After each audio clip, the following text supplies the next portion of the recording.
seule gloire. Au nom de Jésus, nous avons prié. Amen. Amen. Shalom bien-aimés. Shalom. Nous bénissons le Seigneur, lui qui a été avec nous du premier jusqu'à ce jour, du premier jour jusqu'à aujourd'hui. Alors que nous sommes en train de clôturer ce séminaire. Et nous avons commencé à parler hier du Kabod à Ikabod, notre troisième chapitre. Et premièrement, nous avons commencé par parler de l'origine et du but du Kabod. Et en parlant de l'origine du Kabod, l'origine de la gloire, nous avions dit que toute existence venait de Dieu. Le diable n'a absolument rien créé. La gloire vient de Dieu. Et la deuxième affirmation que nous avons énoncée hier, nous avions dit que Dieu aimait partager sa gloire avec l'homme qu'il a créé. Et nous nous sommes posé la question du pourquoi. Pourquoi est-ce que Dieu nous partage sa gloire? Et nous avions dit que Dieu partageait sa gloire pour trois raisons. Premièrement, pour que son nom soit glorifié en nous et par nous. Et même c'est comme ça que le Seigneur nous amène de gloire en gloire. Parce qu'à chaque fois qu'il nous donne sa gloire et que nous la lui rendons, il nous redonne, nous la lui rendons, il nous redonne. Et à chaque fois qu'il nous redonne sa gloire, c'est toujours une plus grande dimension. Il nous conduit ainsi de gloire à une plus grande gloire.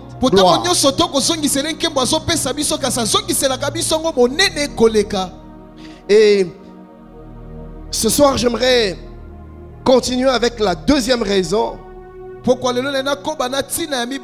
pour laquelle Dieu aime nous partager sa gloire.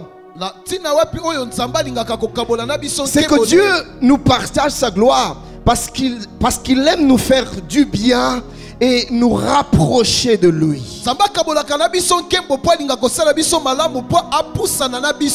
Oui, il nous donne la gloire pour nous faire du bien et pour nous rapprocher de lui. Écoutez, Église, Dieu ne nous donne pas sa gloire pour que celle-ci nous éloigne de lui. Pas pour que celle-ci nous rende orgueilleux.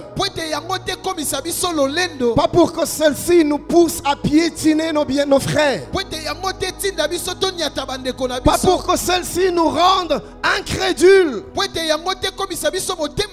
Non, si Dieu nous donne de sa gloire, c'est pour que sa gloire nous rapproche encore de lui. Alors voilà pourquoi, bien-aimé, dès que tu laisses dans ta vie la gloire de Dieu te séparer de Dieu, Ikabod vient parce que Dieu bannit la gloire. À chaque fois que la gloire de Dieu te pousse à tourner le dos contre celui qui te l'a donné, Dieu l'arrache tout simplement. Il bannit la gloire. Et c'est Ikabod qui entre. Troisièmement, pourquoi est-ce que Dieu nous partage sa gloire? Parce que Dieu nous a créés pour vivre dans sa gloire. Dieu ne nous a pas créés pour les pleurs, les lamentations, les gémissements. Dieu nous a créés afin que notre vie soit une histoire de paix et de bonheur. Bien-aimé, la gloire est ton partage. Que tu vives la gloire de Dieu dans tous les domaines et dans tous les aspects de ta vie. C'est pour ça que tu as été créé. C'est pour ça que Dieu, avant de créer l'homme, il a pris soin de créer un environnement parfait. Il a créé les cieux et la terre. Il a créé le firmament, la flore et la faune. Mais après avoir créé tout ça, la Bible dit qu'il a placé en plein milieu du jardin, plutôt il a créé le jardin sur la terre, le jardin d'Éden, où l'homme habitait. Dieu l'avait placé là pour que l'homme vive heureux. Et Dieu a veillé sur les détails, sur l'équilibre de la nature. Dieu a veillé sur tout pour que l'homme vive heureux. Je voudrais dire à quelqu'un ce soir que Dieu n'a jamais voulu de ton malheur. Dieu n'a jamais voulu que l'homme vive Ikabod. Jamais. La pensée, le désir du cœur de Dieu, c'est que l'homme vive pleinement sa gloire. Dans le siècle présent comme dans le siècle à venir. Voilà pourquoi quand le péché est venu nous séparer de lui, quand le péché a amené Ikabod en Éden, Dieu est descendu par son fils Jésus afin de payer le prix de notre rachat, pour donner à l'homme l'opportunité de réintégrer les plans de Dieu, le plan de paix, le plan de repos, le plan de bonheur, le plan de consolation, oui, le plan du salut. Voilà pourquoi le salut est un mot complet.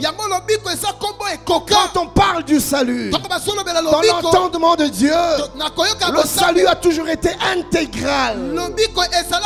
C'est-à-dire le salut dans l'âme, le salut dans l'esprit, le salut dans le corps. Il a payé pour que le salut soit intégral. Parce que dans la pensée de Dieu, l'homme doit vivre heureux. J'aime ce que le prophète Jérémie dit dans Jérémie 29, 11. Il dit: car je connais les projets que j'ai formés sur vous. Je connais. J'ai formé des projets. J'ai formé des plans. Il y a des choses que j'ai conçues dans mon cœur en ta faveur. Et je le connais. Il dit: c'est des projets de paix et non de malheur, non de pleurs, non de douleur, non de trouble. C'est que j'ai conçu pour toi. C'est des projets de paix, afin de vous donner un avenir et de l'espérance. Français courant dit: car moi le Seigneur, je sais bien quel projet je forme pour vous,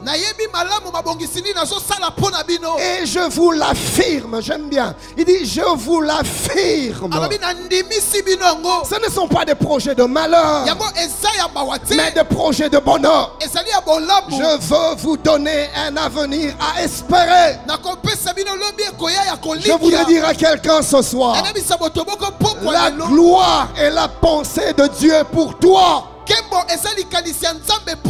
Que l'ennemi ne te fasse pas croire autre chose.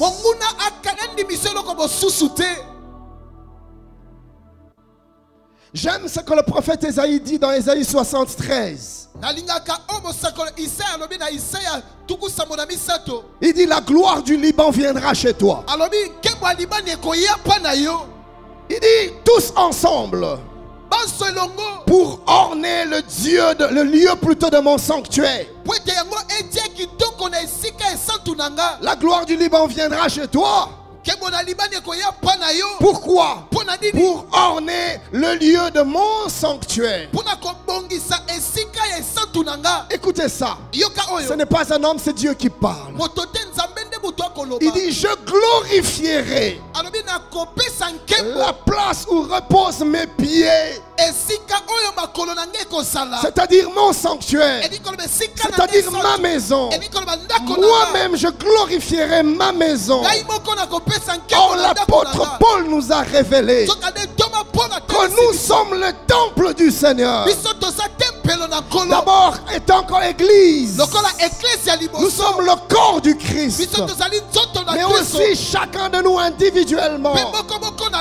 Nos corps sont des temples du Seigneur.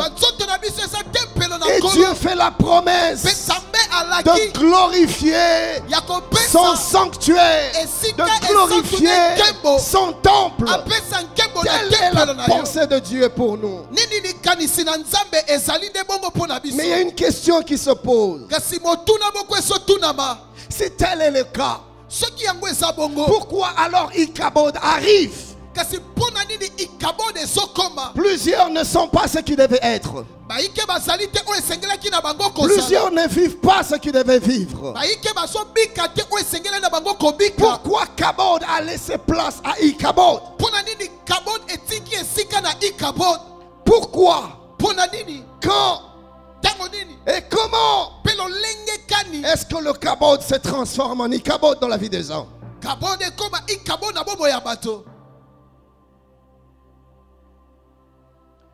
Pourquoi est-ce qu'il nous arrive de voir la gloire de Dieu partir? La gloire s'en va, elle part, elle quitte nos vies. La gloire de Dieu quitte nos églises. Pourquoi? La gloire de Dieu quitte nos ministères. Pourquoi? Et c'est la sécheresse qui arrive. Et c'est la mort qui s'installe. La présence de Dieu n'y est plus. La main de Dieu n'y est plus. Pourquoi? Nos ministères deviennent deux fois si secs. Écoutez, bien-aimés. Il y a quelque chose que le Saint-Esprit m'a fait voir. Lisez avec moi Genèse 1:11. La Bible déclare: puis Dieu dit, suivez-moi attentivement, que la terre produise de la verdure. Que la terre produise de la verdure. De l'herbe portant de la semence. Des arbres fruitiers donnant du fruit selon leur espèce. Et ayant en eux leur semence sur la terre. Et la Bible déclare que cela fut ainsi. La verdure s'est mise à pousser. Dieu a parlé à la terre. Il a donné un ordre. Terre, produis la verdure. Produis les arbres. Produis la végétation. Produis les plantes. Et cela fut ainsi. Les plantes se sont mises à pousser. La verdure s'est mise à sortir de terre. Les plantes se sont mises à monter de terre. Et la terre fut remplie de verdure. Des arbres de tout genre et de toute espèce. Parce que Dieu a dit à la terre de produire. Donc la verdure a été produite par la terre. Lisez aussi Genèse 1:20. Suivez-moi bien aimé. Genèse 1:20, la Bible dit. Dieu dit encore, Dieu dit que les eaux produisent en abondance des animaux vivants. Et que des oiseaux volent sur la terre vers l'étendue du ciel. Il regarde aux eaux. Il produisait des poissons. Et l'eau s'est mise à produire le poisson. Les requins sont sortis. Les baleines ont apparu. Les Thomson. La terre, les eaux ont produit. Mais lisez encore Genèse 1:24. La Bible déclare. Dieu dit que la terre produise des animaux vivants selon leur espèce. Du bétail. de reptiles et des animaux terrestres selon leur espèce. Comment ça s'est passé? Je ne sais pas. Mais la Bible dit, cela fut ainsi. Quand il a parlé à la terre pour que la terre produise la verdure, cela nous est compréhensible. Parce que nous voyons comment les plantes sortent de terre. Mais quand il a parlé à la terre, pour que la terre produise des animaux, je ne comprends pas comment ça s'est passé. Mais la Bible déclare que cela fut ainsi. Je me rends compte qu'en biologie, on m'avait dit une chose. Tous les éléments constitutifs du corps humain se retrouvent dans la terre. Le carbone, je ne sais pas moi, que l'autre élément. Dans les détails, tout se retrouve dans la terre. Ainsi, quand l'homme devait mourir, l'homme étant le plus grand animal, oui, parce que l'homme est classé parmi les animaux.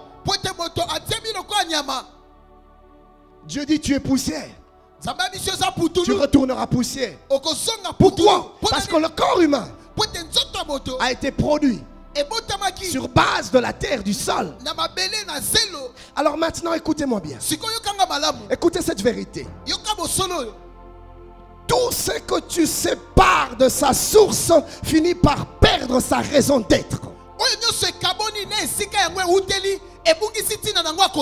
Tout ce que tu sépares de sa source finit par perdre sa raison d'être. Je me suis rendu compte qu'un animal marin, un poisson, dès l'instant que tu le sors de l'eau, il ne tient pas longtemps. Il finit par mourir. Je me suis aussi rendu compte que les plantes qui ont été produites par la terre, une fois que tu les arraches, elles ne tiennent plus longtemps. Elles commencent par sécher, puis elles finissent par mourir complètement. Pourquoi? Parce que c'est la loi de la nature. Tout ce que tu sépares de sa source finit par mourir. Voilà pourquoi l'homme, avant de devenir une âme vivante, n'était qu'un amas de terre, mais sans vie. Il y avait la forme, mais il n'y avait pas de vie. La vie est venue d'où? La vie de l'homme est venue d'où? Du souffle de Dieu. La Bible déclare, Dieu a soufflé dans les narines de l'homme. Le souffle divin est entré dans ce corps inerte et sans vie. La Bible dit, et l'homme devient une âme vivante. Et l'homme devient un être vivant. Si l'animal est sorti de la terre, si les plantes sont sorties de la terre, si les animaux étaient produits par les eaux, l'homme à deux dimensions. Une dimension est sortie de la terre, mais sans vie. Ce qui est venu faire toute la différence, c'est la portion qui est venue de Dieu.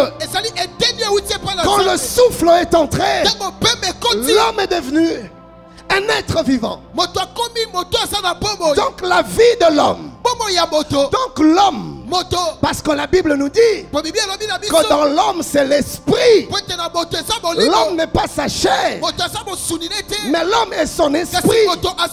La chair est une enveloppe. Donc l'homme est venu de Dieu. L'homme est sorti de Dieu, car c'est le souffle qui nous a rendus vivants. Et le principe dit que toute chose séparée de sa source perd sa raison d'être et finit par mourir. Déconnecte la plante de la terre, elle meurt. Sort le poisson de l'eau, elle meurt. Et c'est par l'homme de Dieu, il meurt. C'est par l'homme de Dieu, il n'y a plus de vie. Pasteur Ken, Où veux-tu en venir?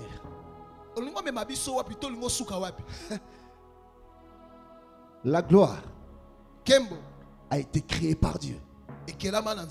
Pour Dieu. Donne à la gloire une autre orientation que glorifier Dieu.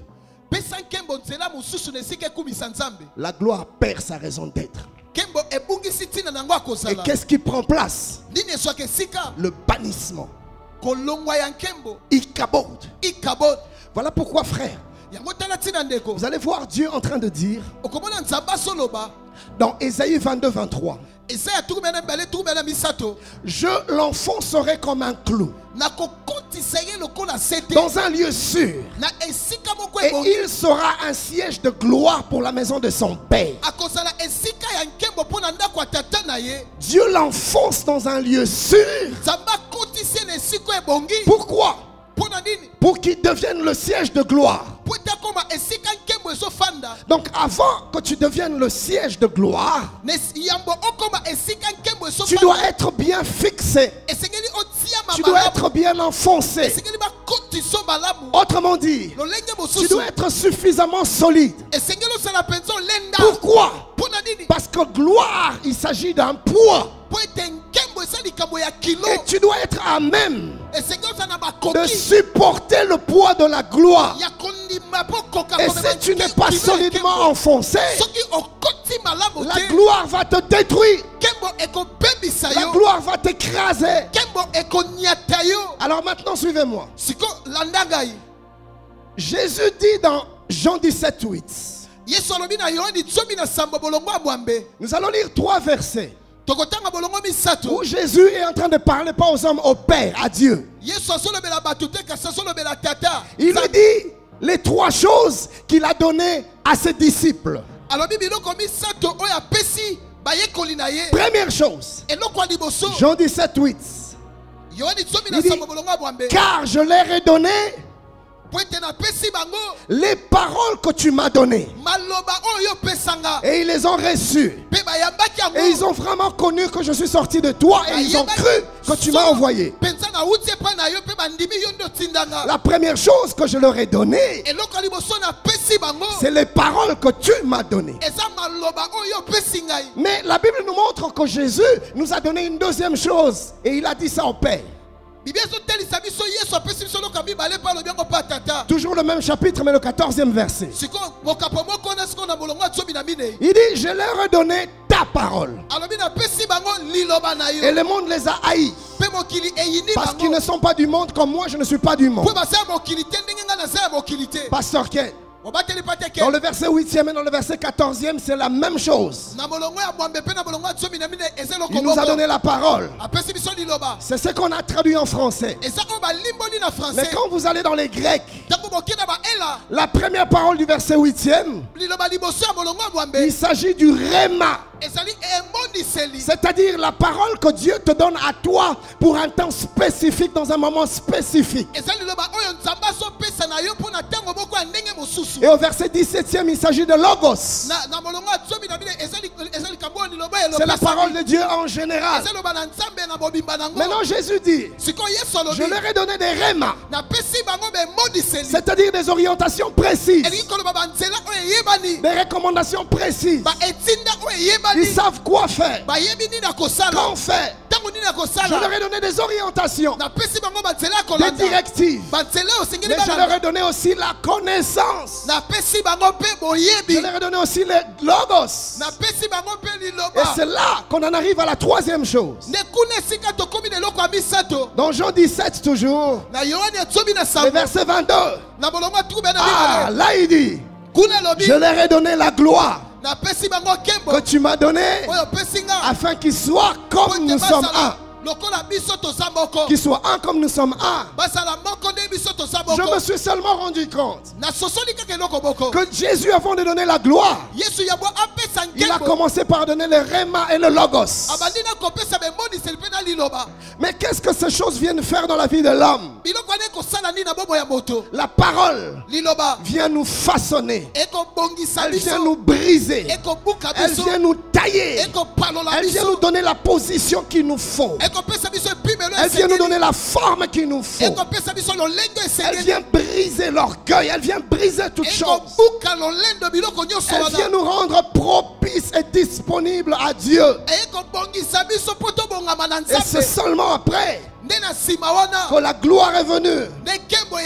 Écoutez bien aimés, Dieu nous façonne et nous prépare par sa parole afin de nous rendre capables de porter le poids de la gloire, pour que la gloire ne nous détruise pas, pour que la gloire ne nous écrase pas. Pourquoi Dieu prend ces mesures? Parce que l'homme a toujours eu un sérieux problème avec la gestion de la gloire. Dans tous les siècles, dans tous les âges, l'homme a toujours eu du mal à gérer la gloire. Voilà pourquoi Dieu commence par nous préparer, nous donner le cœur qu'il faut, afin que la gloire ne nous éloigne pas de lui. Permettez-moi de parler justement de la gestion de la gloire. Écoutez bien aimés, il y a 5 choses néfastes que nous devons connaître en parlant de la gloire. Première chose, nous devons savoir que la gloire a toujours été très séductrice. Tout le monde est attiré par la gloire. Tout le monde veut plus de gloire. Tout le monde court après la gloire. La gloire a séduit tout le monde. Les sages et les moins sages. La gloire, elle est séductrice. Deuxième chose que nous devons connaître par rapport à la gloire, c'est que la gloire peut aveugler et rendre fou. Oui, c'est-à-dire que la gloire peut te faire perdre la raison complètement. Et plus personne ne te maîtrise. Tu n'avais rien, tu étais là. Mais Dieu s'est mis à te donner la gloire. Tu as commencé à avoir un nom. On a commencé à te connaître. Tu as commencé à toucher. Les portes se sont mises à s'ouvrir. Et du jour au lendemain, on ne te reconnaît plus. Tu n'es plus la même personne. On se demande, mais qu'est-ce qui s'est passé? Il y a des actes qui posent. On ne pouvait jamais l'imaginer dans ça. Autrefois, qu'est-ce qui s'est passé? La gloire l'a rendu fou. La gloire l'a rendu, a détruit la raison. Un grand papa, responsable, il y a quelques années en arrière, il n'avait rien et il était fidèle à sa femme. Mais Dieu a ouvert des portes. Nomination par-ci, nomination par-là. Et aujourd'hui, il faut le voir, sa femme ne lui suffit plus. Et le pire dans tout ça, c'est qu'on voit ces vieux papas, au-delà de 55 ans, même au-delà de 60 ans, on les voit à l'UPC, bêtement en train de courir derrière les petites filles. On les voit à l'ISC, on les voit à l'Unikin. Les petites filles jouent avec lui. Les enfants qui ont l'âge de ces filles, qui lui manquent du respect, qui jouent avec lui. Le vieux papa, responsable en ville, qui assume de hautes fonctions, mais ridicule devant les jeunes filles. Pourquoi? La folie de la gloire.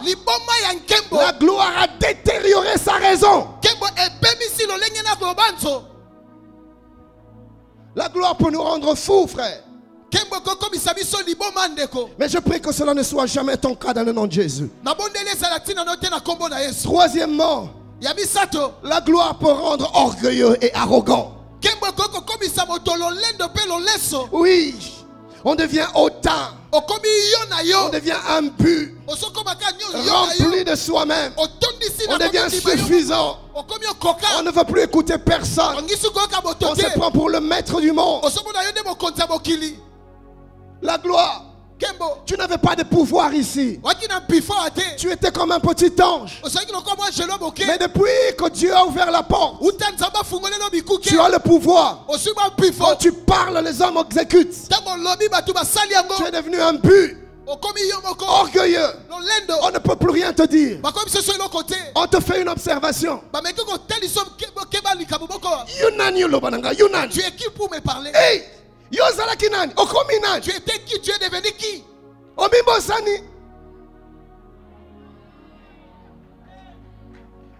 La gloire a rendu plusieurs orgueilleux. Et comme ça, Vos histoires de jeudi et toko là, moi en tout cas j'attends le temple.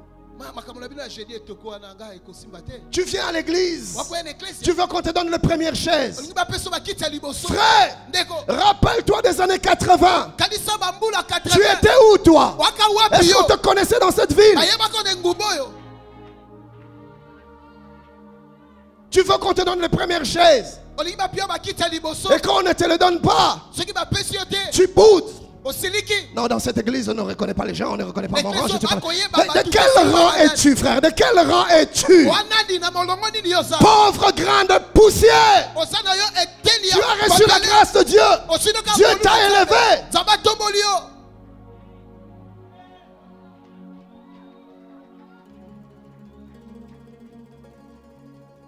Quatrièmement,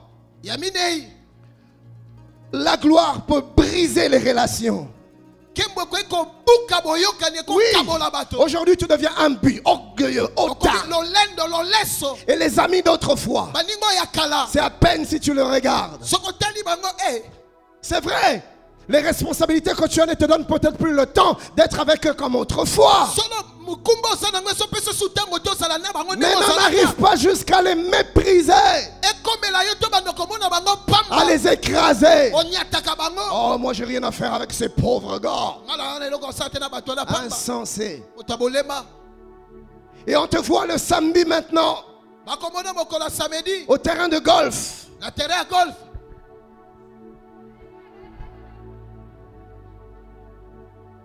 On te voit jouer au tennis.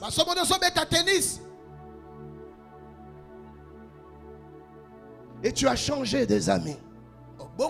Désormais, tu ne t'associes plus à tout le monde. Tu ne parles plus à tout le monde. Tu regardes le portefeuille avant de parler à la personne. Désormais, c'est plus les apparences qui t'intéressent. Quand la personne présente bien, alors tu t'associes à elle. Où sont tes anciennes relations, frère? Où sont les amis avec qui tu étais à l'école primaire, frère? Tes amis d'école, tes amis d'université, ils sont où? Je ne parle pas des païens, je parle des amis chrétiens. Ils sont où? Ils sont où? Maintenant tu te crées de nouveaux amitiés, de nouvelles amitiés. Écoutez, frère, ces amitiés que tu t'es créées quand tu es là, le jour où tu descendras, tu vas les chercher. Tu vas les chercher. Tu vas les chercher à fond. Et c'est tes amis, tes vrais amis, qui t'ont aimé quand tu n'étais encore rien du tout. C'est vers eux que tu vas retourner. Un sage a dit, quand tu prends l'ascenseur, rassure-toi de saluer toutes ces personnes que tu dépasses en montant. Parce qu'un jour, l'ascenseur te ramènera et tu vas les rencontrer. Frère, tu sais si l'orgueil t'a poussé à rejeter les autres. Le jour où tu descends, comment on va sourire terrible.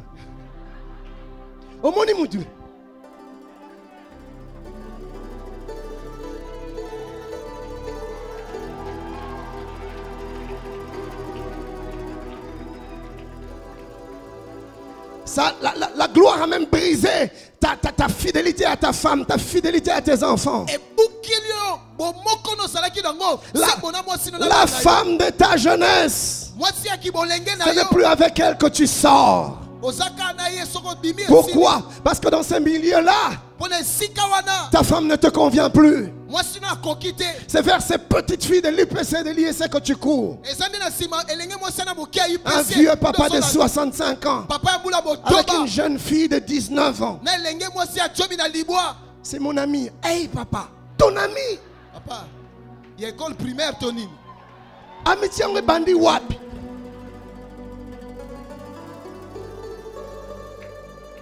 Et puis ils n'ont pas honte. Fifi, viens, je te présente à mes amis. Oh, mais Fifi, c'est une grande amie à moi.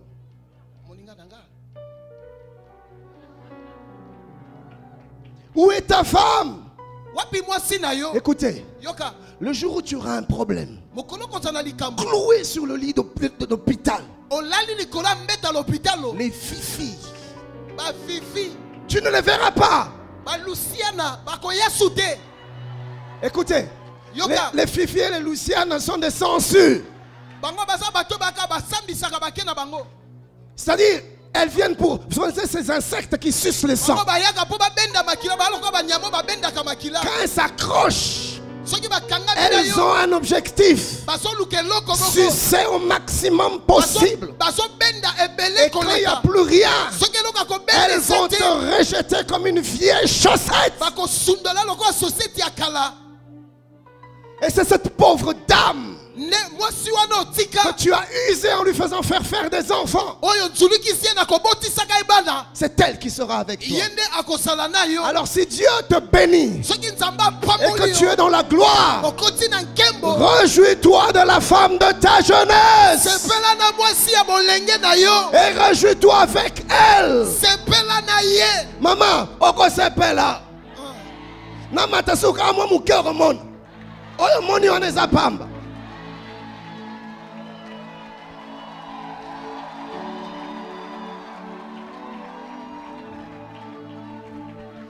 Mais la quatrième chose néfaste que nous devons connaître autour de la gloire, ça c'est pire. C'est que la gloire peut même nous séparer de Dieu. C'est lui qui a fait que tu vives cette gloire-là. La gloire, si tu ne la gères, tu ne la gères pas. Elle peut te séparer de Dieu. Tu n'as plus le temps pour Dieu. Tu n'as plus d'intérêt pour Dieu. Non mais ma soeur, pourquoi on ne te voit plus? Mais mon frère, qu'est-ce qui se passe? Ah non, écoutez, pasteur Ken, tu vas dire, j'ai des réunions, pasteur Ken, j'ai des réunions, pasteur Ken. Tu n'as plus le temps pour le Seigneur. Le matin quand tu te réveilles, tu sautes sur les dossiers. Frère, souviens-toi de ton Créateur. C'est lui qui t'a donné la gloire. Homme de Dieu, tu n'étais pas connu dans cette ville. Tu étais un homme intègre. Tu étais un homme humble. Tu craignais Dieu. Et on était béni par la crainte de Dieu que tu inspirais. C'est pour ça que nous t'avons aimé. C'est pour ça que nous te suivions. Mais regarde-toi aujourd'hui. Alors que Dieu t'a béni, tu as un grand ministère. Tu rassembles des foules. Tu te déconnectes de Dieu. Insensé.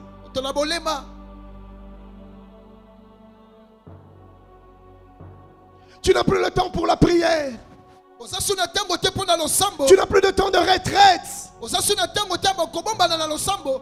Ce n'est pas étonnant que Ichabod se soit installé dans ton église. C'est resté plus que la forme. Beaucoup d'organisations, mais plus de Dieu. Les sermons sont vides. Les prédications sont vides. Ichabod. Pourquoi? Parce que tu t'es séparé de Dieu.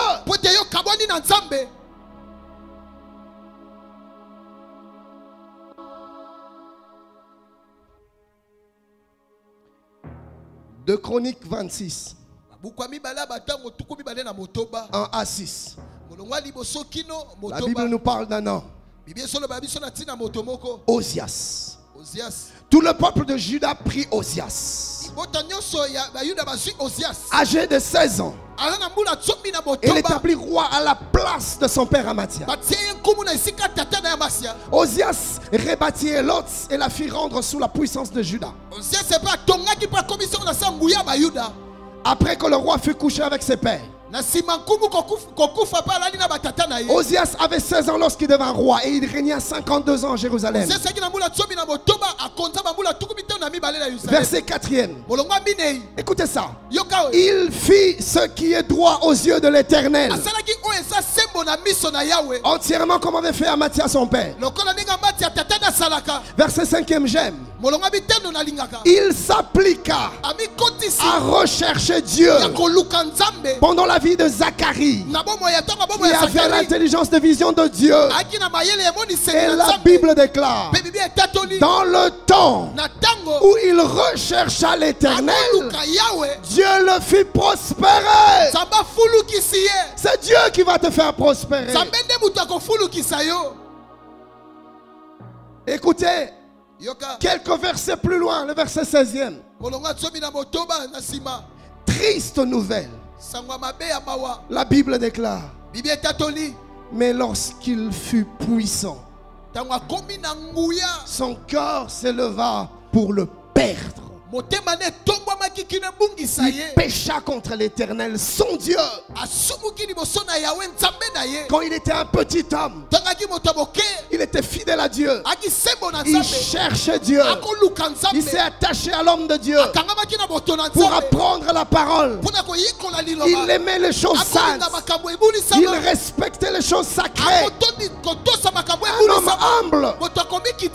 Drame.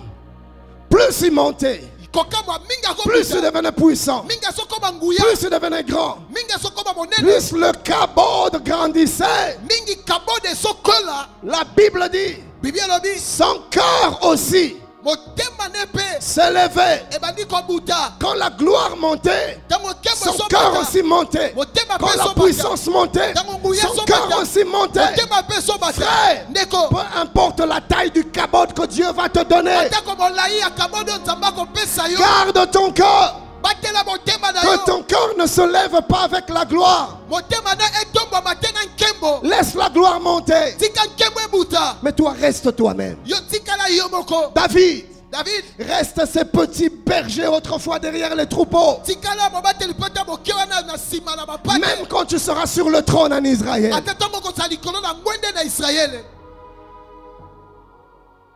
La Bible dit, Osias entra dans le temple de l'Éternel pour brûler des parfums sur l'autel des parfums. Le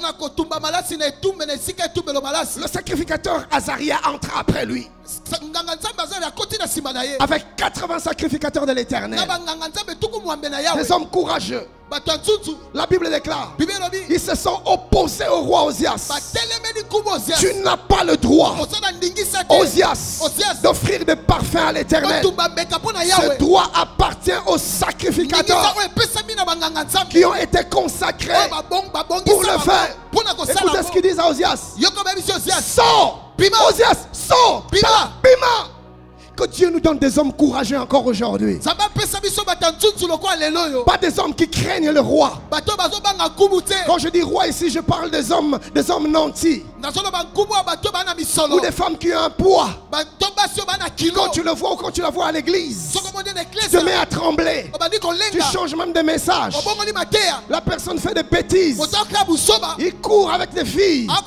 Mais à l'église, tu continues à lui donner les micros pour les prières d'ouverture. Pourquoi? À cause des enveloppes qu'il amène. Frère, que Dieu nous donne des hommes de cette trempe. Ils n'ont pas craint le cabot du roi. Ils l'ont chassé du temple. Bima.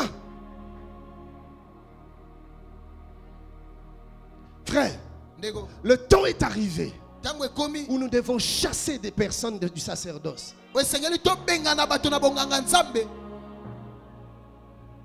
Sors du sanctuaire. car tu commets un péché. Et cela ne tournera pas à ton honneur devant l'Éternel Dieu. Écoutez ça. Dramatique. La colère s'empara d'Ozias. Donc il se permet même de se fâcher. Frère, t'as la gloire ici dans Buzoba. Ozias a sili keli batu na nzambe.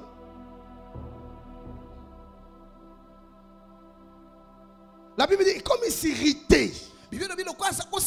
J'imagine ce qu'il était en train de leur dire.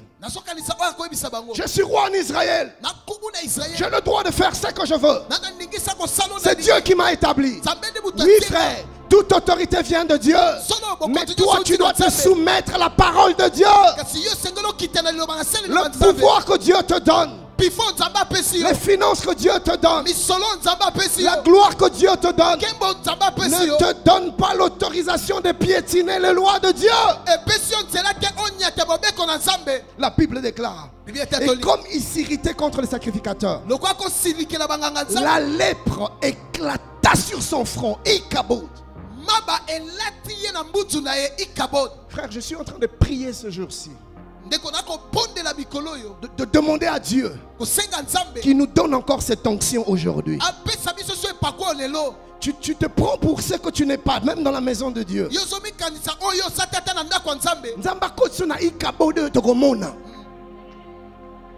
Suis-je en train de parler à quelqu'un? Je prie Dieu que l'onction qui était à l'époque d'Ananias et de Saphira redescende à l'église. Tu sors avec les filles, tu sors avec le mari d'autrui, mais tu continues à venir servir ici à l'église.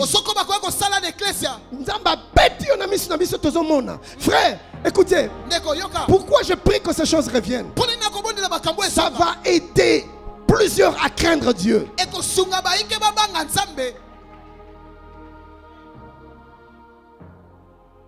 Écoutez le verset 20e. Les souverains sacrificateurs Azaria et tous les sacrificateurs portèrent les regards sur lui. Et voici, il avait la lèpre au front.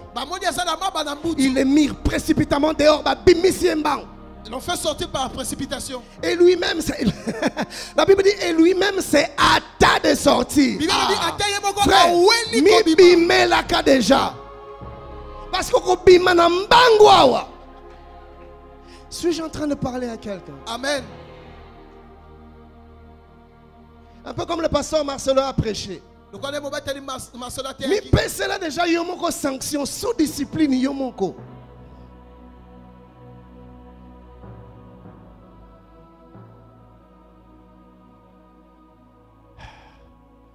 J'aurais bien voulu lire Samuel 9, plutôt oui, 1 Samuel 9. Nous parler de comment est-ce que Dieu a désavoué Saül. Et le pire, c'est que Saül pêche. Saül qui était rien du tout.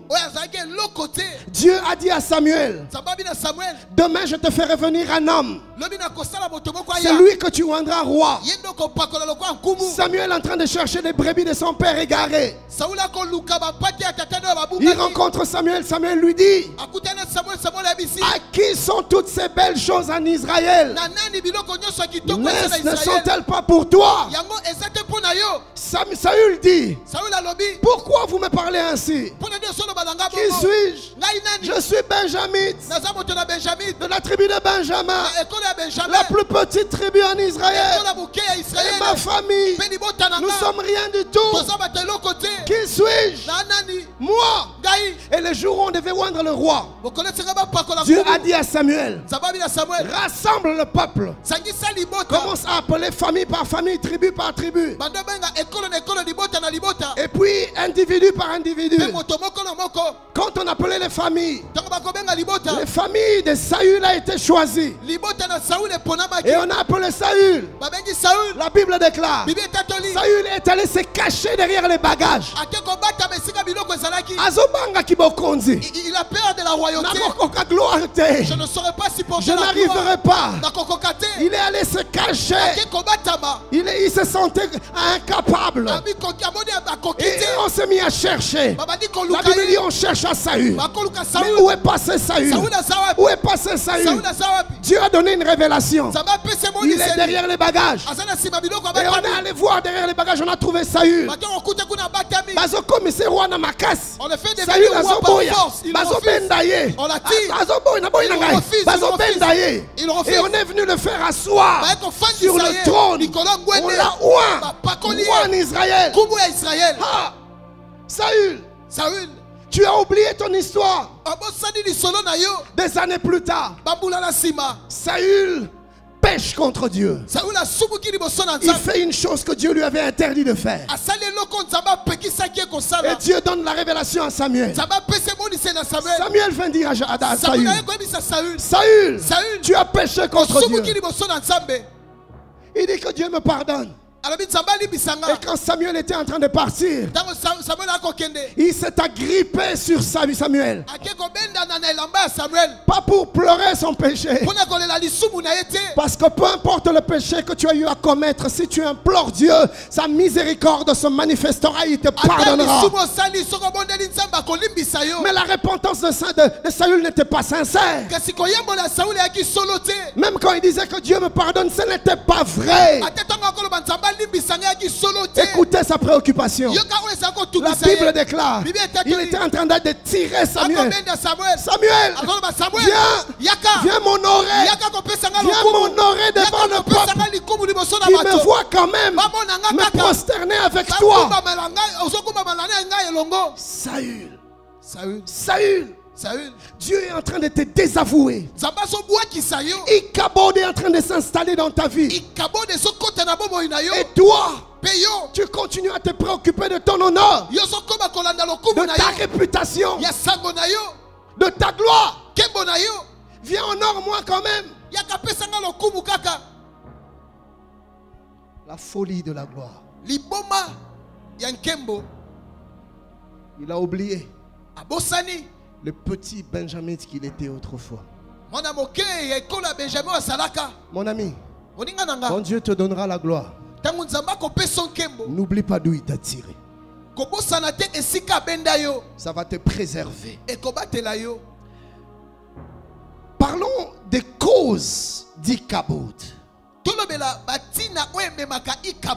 Je vais déborder de 10 ou de 15 minutes. Parce qu'après, on ne pourra plus poursuivre ce séminaire. Alors écoutez-moi bien aimé.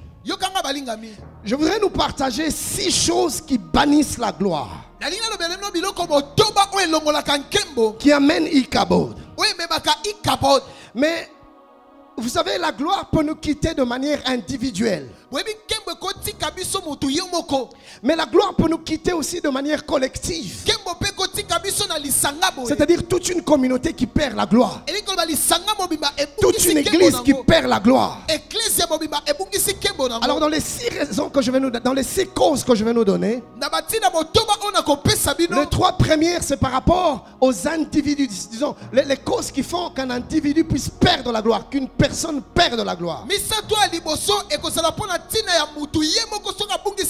Et les 3 dernières, ça sera par rapport à l'église, à la communauté. Première cause, c'est le manque d'une véritable communion avec Dieu.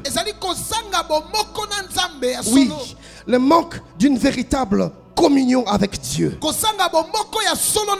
tu te détaches de Dieu, la gloire est bannie. Ichabod arrive. 1 Samuel 2:12, la Bible dit, les fils d'Élie étaient des hommes pervers. Ils ne connaissaient pas l'Éternel. Vous voyez, ils n'avaient aucune communion avec Dieu. J'aime la traduction en français courant. La Bible dit, ils ne se préoccupaient pas du Seigneur, mais des sacrificateurs. Une autre version dit, parole de vie, ils ne reconnaissaient pas l'autorité du Seigneur. Mais pourtant, ils étaient des sacrificateurs. Et pourtant, ils se disaient serviteurs de Dieu. Et pourtant, ils avaient des responsabilités à l'église. Et pourtant, on les connaissait dans la maison de Dieu. Mais les choses de Dieu, c'était les soucis de leurs cadets, les cadets de leurs soucis. Ils ne s'en souciaient pas. Ils s'en foutaient à la limite. Ce qui les intéressait, c'était eux-mêmes. C'était leur ventre. Comme la Bible dit, leur ventre est devenu leur Dieu. Regardez comment ils agissaient. Quand les peuples amenaient les offrandes à l'Éternel, les offrandes, des choses sacrées, ils les arrachaient. Ils les prenaient pour eux-mêmes. Ils piétinaient les offrandes de Dieu. Ils n'avaient plus aucun respect pour le sanctuaire.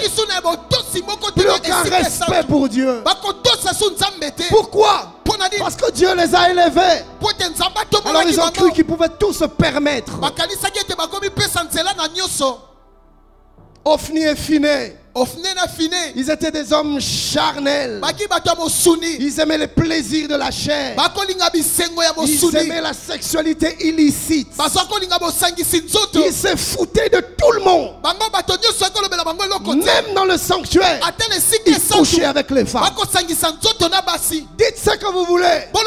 C'est nous les sacrificateurs. Et ils couchaient avec les femmes au vu et au su de tout le monde. Ils n'ont plus honte, ces gens-là. Nous les voyons. Même quand on les surprend, ils n'ont plus froid aux yeux. Ils sortent avec tout le monde. Ils volent l'argent comme ils veulent. Ils n'ont plus peur de personne. Ils sont devenus leur propre Dieu. Ophni et Phiné, des hommes charnels.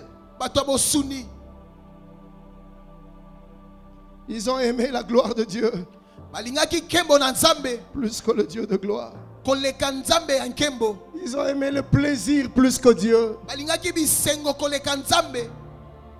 Et Ichabod est arrivé. Deuxième cause d'Ichabod,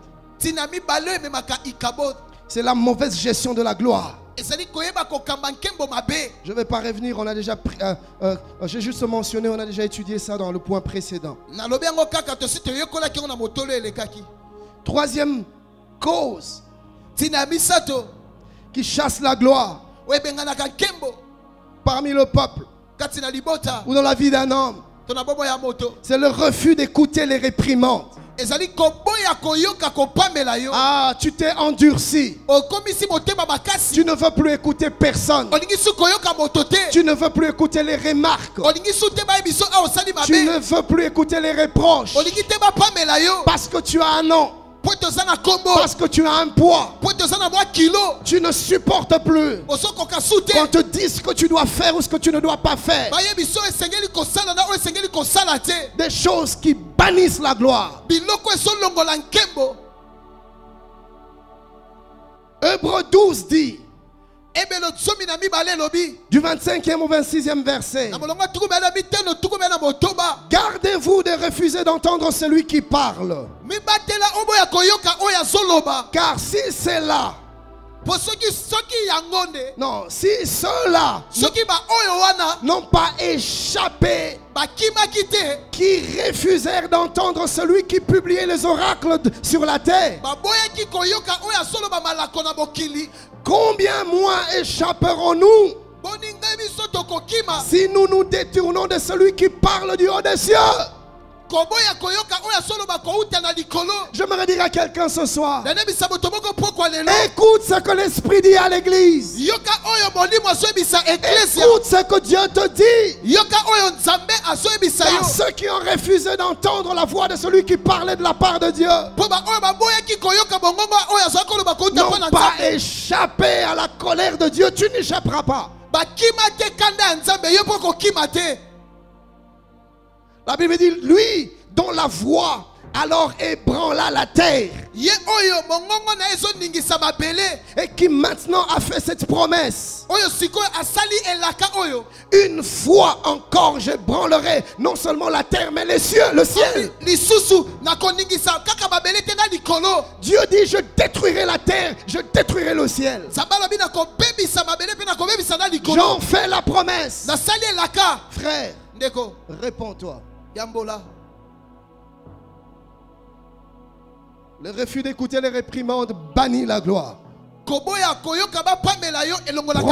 10, 17, la Bible déclare: celui qui se souvient de la correction prend le chemin de la vie. Mais celui qui oublie la réprimande s'égare. Quatrième raison, qui chasse la gloire. Dans l'église, dans la communauté, c'est la complaisance dans le choix de leader. Frère Ichabod s'invite dans l'église quand on commence à confier les responsabilités dans la complaisance. Parce que c'est ton petit frère, parce que c'est l'ami de ta femme, ou parce que c'est le neveu, je ne sais pas moi, de ton épouse. Alors il devient diacre. Alors tu lui donnes la chair, même s'il n'a pas le ministère, même s'il n'a pas de message, tu lui cèdes la chair. Frère, c'est tout à fait normal que les cultes ressemblent à des cimetières, sans vie, sans gloire, parce que les hommes que l'on a mis sur la chair, c'est par complaisance. L'apôtre Paul dit dans 1 Timothée 3, 1 à 7. Voici une parole certaine. Si quelqu'un souhaite la fonction de diriger dans l'église, il désire une belle tâche, il faut qu'un dirigeant d'église soit irréprochable. Irréprochable. Irréprochable. Que des hommes de Dieu réprochables sur toute la ligne. Mais il continue à prêcher, il continue à diriger les églises. C'est pas étonnant que nos églises sentent l'odeur de la mort.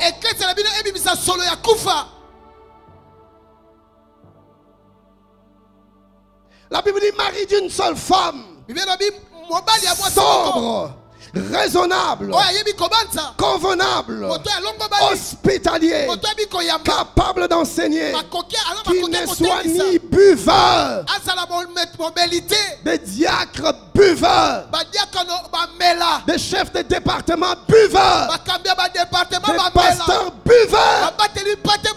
Quittez le sacerdoce. C'est à cause de vous qu'il n'y a plus de gloire dans la maison de Dieu. Les gens viennent malades, ils rentrent malades. Les gens viennent païens, ils rentrent plus incrédules qu'avant. On ne voit plus Dieu dans la maison de Dieu. À cause de vous. Vous buvez le week-end et le dimanche vous venez au service de Dieu. Ça ne durera plus longtemps, mon ami. Je prie que ça ne dure plus longtemps. Que le Seigneur purifie, nettoie son église. Oui. Père, nettoie ton église. Ne permets pas que des milliers meurent à cause de pseudo-pasteurs qui vivent dans le péché et qui ne veulent pas se repentir. Père, fais justice. Souviens-toi de ces milliers d'âmes assoiffées qui ont soif de toi.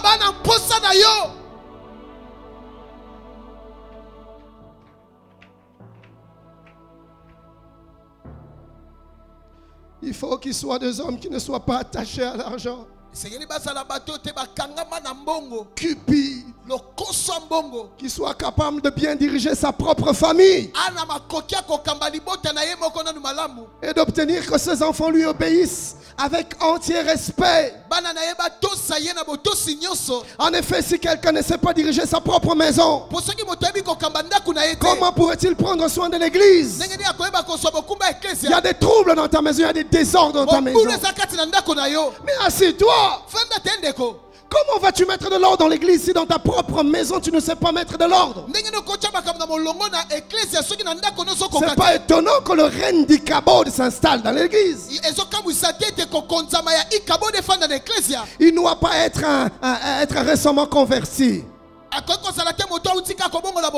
Des personnes à peine converties. Ministère. Pasteur, j'ai commencé un ministère. Tu t'es converti il y a combien de temps? Non, mais ça fait... oui, à peu près 6 mois. Mais déjà, je veux un ministère. Et il commence à rassembler des gens. RCPIT. Ministère d'intégration du réveil dans le monde entier.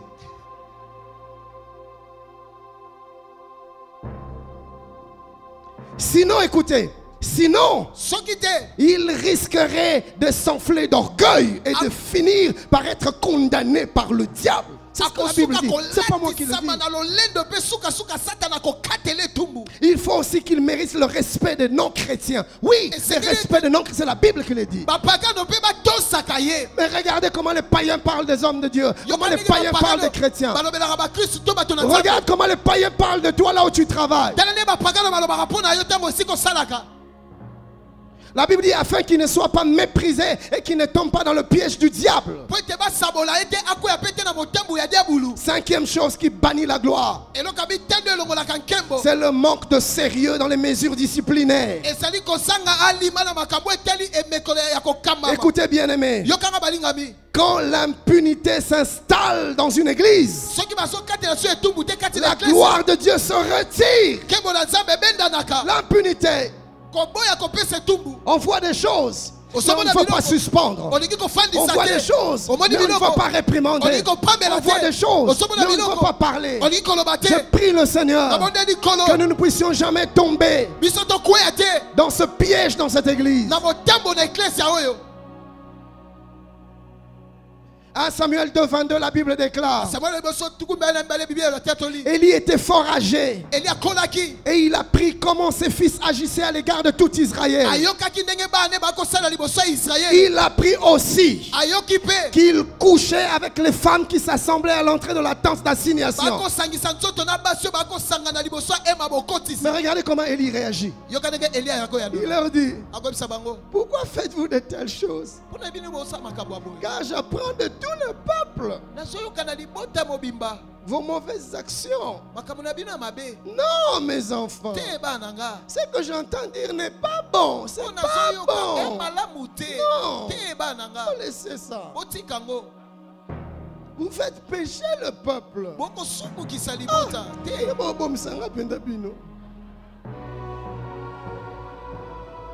Vous voyez la légèreté dans le traitement des choses sacrées. 1 Samuel 2, 29. Dieu vient parler à Élie. Pourquoi foulez-vous aux pieds mes sacrifices et mes offrandes que j'ai ordonné de faire dans ma demeure? Dieu dit à Élie: et d'où vient que tu honores tes fils plus que moi, afin de vous engraisser des prémices de toutes les offrandes d'Israël, mon peuple? Ça vient d'où? Que tu craignes tes fils au lieu de me craindre. Homme de Dieu, quand tu remarques des choses dans l'église, réprimande, sanctionne, censure, fais asseoir. Ça va préserver la gloire. Proverbe 23, 13 à 14. N'épargne pas la correction à l'enfant. Si tu le frappes de la verge, il ne mourra point. En le frappant de la verge, tu délivres son âme du séjour de mort. Responsable d'église, responsable des départements, responsable des cellules, sanctionné. La gloire de Dieu est plus importante. Plus importante que ce que les hommes peuvent sentir. Pasteur Naruzo qui ça y est. Ça, je lui ferai mal au cœur. Tu as peur de le blesser, mais entre-temps, c'est Dieu que tu blesses. Par ta légèreté. Dans le traitement de choses sérieuses, de choses sacrées. Sixième cause qui bannit la gloire. L'infiltration de faux docteurs et de faux enseignements. On ne nous parle plus du retour du Christ dans nos églises. C'est un message qu'on n'entend plus parler. On ne nous parle plus de la crainte de Dieu. Bien aimé, il y a des églises où quand tu veux parler de la sainteté, on te dit non, pas ça, mais dans une église. Quand tu veux parler du péché, on te dit non, ça ne touche pas, mais dans une église. Et la gloire s'en va. On ne nous pousse plus à la sainteté.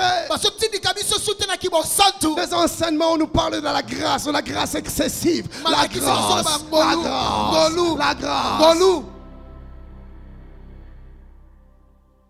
On nous enseigne même aujourd'hui des enseignements ésotériques.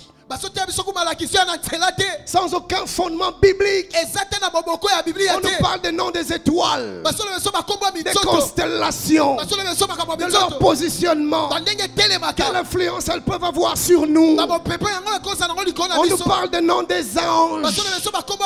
Tel ange opère dans tel domaine. Tu peux appeler ton ange pour qu'il t'accompagne. Sottise. Frères, les apôtres ne nous ont pas enseigné ces choses. Restons dans les enseignements des apôtres. Et n'amenez pas un autre évangile.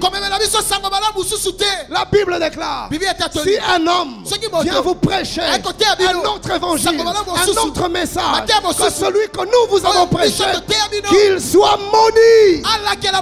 Je ne suis pas dans l'Ancien Testament, dans le Nouveau Testament, mais qu'il soit maudit. Père, que ta malédiction descende sur ces hommes, ces faux prophètes qui ont saturé l'église avec de fausses doctrines, des doctrines des démons qui ont endurci le peuple, qui ont souillé le sanctuaire et qui ont banni la gloire. C'est pas moi qui le dis, frère. La Bible, les Écritures saintes, inspirées par l'Esprit de Dieu, qu'il soit maudit. La Bible.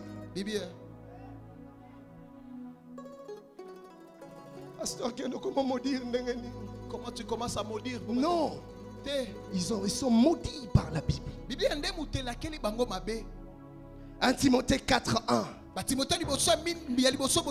Mais l'Esprit dit expressement que dans les derniers temps, quelques-uns se détourneront de la loi, de la foi, s'attacheront à des esprits séducteurs et à des doctrines de démons. Acte 20, 29 à 30. Je sais qu'il s'introduira parmi vous après mon départ des loups cruels qui n'épargneront pas le troupeau, et qu'il s'élèvera du milieu de vous des hommes qui enseigneront des choses pernicieuses pour entraîner les disciples après eux. Écoutez ce détail. La Bible ne dit pas qu'ils viendront de loin. La Bible dit qu'ils s'élèveront du milieu de vous, c'est-à-dire dans ces mêmes églises où autrefois la gloire de Dieu était présente. Ce n'est pas des féticheurs qui sortiront de je ne sais d'où, non. C'est ces mêmes personnes que vous avez apprécié autrefois. C'est eux qui vont s'élever avec de nouvelles doctrines, de nouveaux enseignements, pour entraîner les disciples après eux. Frère, ne te laisse pas emporter. Et je termine par le 4e chapitre. Un reste fidèle. Parce que voyez-vous, quand Ophni et Phiné péchaient dans le temple, il y en avait un qui craignait Dieu. Quand tout le peuple était emporté loin de Dieu, dans un coin du temple, il y avait un qui est resté ferme à Dieu. Bien-aimé, je suis venu dire à quelqu'un ce soir que c'est possible. Oui, c'est possible. Samuel, notez Romains 11, 2 à 5, je n'ai pas le temps de lire, vous allez lire à la maison. Mais je vais parler des caractéristiques des restes fidèles. Et puis nous allons clôturer. Ces restes fidèles. C'est-à-dire même quand tout le monde, toute l'église est dans Ichabod, tout le monde est dans les Ichabod. C'est-à-dire dans les péchés loin de la gloire de Dieu. Ils restent fidèles. Ils restent intègres. Et ce que j'aime, c'est que dans toute génération, peu importe la dégradation spirituelle, il y a toujours un reste que Dieu se réserve. Ce que j'appellerais une réserve stratégique. Dieu a toujours sa réserve stratégique qui se garde. Écoutez leurs caractéristiques. Première chose, la gloire ne les change pas. Même quand ils montent, vous les reconnaîtrez. Ils restent semblables à eux-mêmes. Toujours aussi humbles. Toujours aussi simples. Toujours aussi craignant Dieu. Il fait partie de reste. Deuxième caractéristique, ils restent fidèles même dans un environnement corrompu. Ils ne sont pas influençables par le grand nombre. Ils sont fermés constants. Peu importe les pressions, tout le monde les marginalise. Tout le monde les critique. Mais ils restent fidèles à Dieu. Ils ne font pas comme tout le monde. Ils ne vivent pas comme tout le monde. Ils restent fidèles à Dieu. Un reste, il y en a toujours. Troisièmement, le reste fidèle. Ils sont souvent minoritaires, mais ils sont marginalisés. On les a, on les hait, on les déteste, on tire sur eux à boulet rouge. Minoritaires, mais ils sont là. J'aimerais dire un reste ce soir. Ne crains pas quand tu vois que ceux qui sont contre toi sont plus grands que ceux qui sont avec toi. Sache que Dieu avec toi c'est la majorité. Dieu avec toi c'est le plus grand nombre. Même s'ils sont plus nombreux, les 400 prophètes de Baal ont fléchi devant le seul prophète Élie. Reste fidèle. Quatrième chose, les restes fidèles, ils terminent leur course la tête haute. Ils terminent leur course la tête haute. Quand il n'était encore rien, il était fidèle. Quand Dieu le lève, il est fidèle. Quand il se met à faire des exploits, il est fidèle.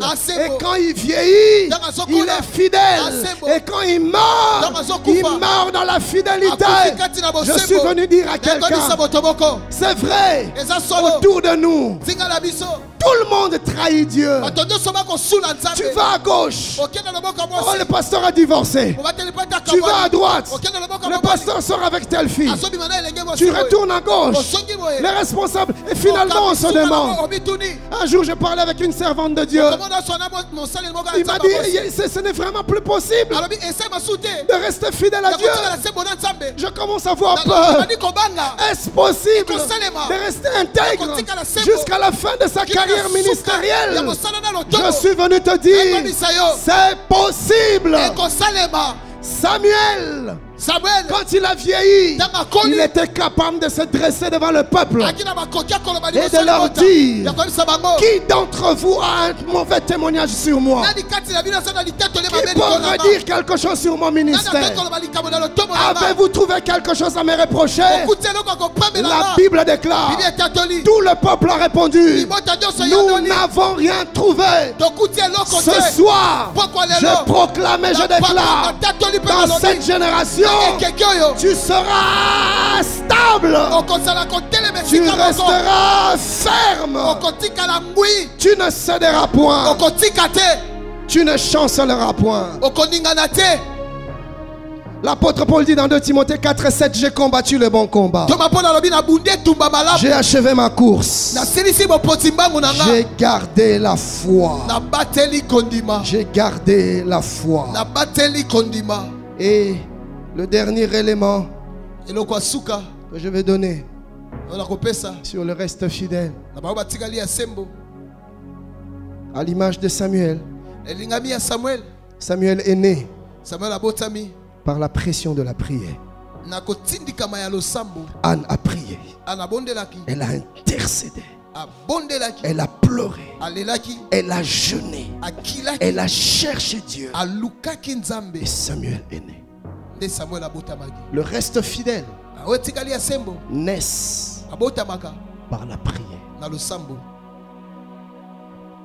Frère, le peu qui reste encore, qui n'ont pas fléchi les genoux, nous pouvons les conserver si nous prions.